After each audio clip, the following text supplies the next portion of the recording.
Oui, alors, Monsieur le Président, chers collègues, une étude de la Direction de la Recherche, des Études, de l'Évaluation et des Statistiques montrait en 2019 que 3 ans après le départ à la retraite, le niveau de vie des nouveaux retraités avait baissé de 7,9%.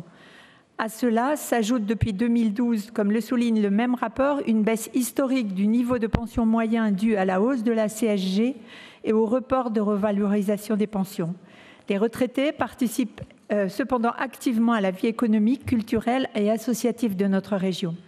L'ouverture du Pass Région Plus aux retraités est en ce sens une très heureuse initiative. Monsieur le Président, nous vous en remercions, ainsi que Samy Kefi-Jérôme. La culture tient en effet une place prépondérante dans la vie de bon nombre de seniors. 69% d'entre eux estiment qu'elle est importante dans leur quotidien. Il est donc certain que cette offre culturelle inédite saura constituer pour eux un coup de pouce économique et surtout un bol d'air culturel. Les avantages du Pass Région Plus s'étendent aussi au sport, à la santé, au tourisme. Nul doute que cette mesure participera à la relance économique de notre région au moment où, face à la crise, les retraités ont confirmé leur rôle de génération pivot, soutenant économiquement et affectivement leurs enfants et leurs parents et participant jusqu'à un âge avancé au réseau de solidarité.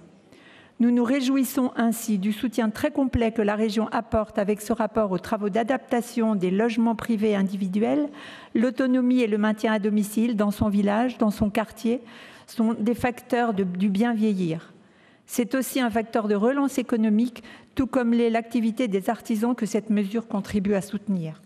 Les élus du groupe républicain, divers droite et société civile voteront en faveur de ces manifestations concrètes de solidarité avec nos aînés. Merci beaucoup. Madame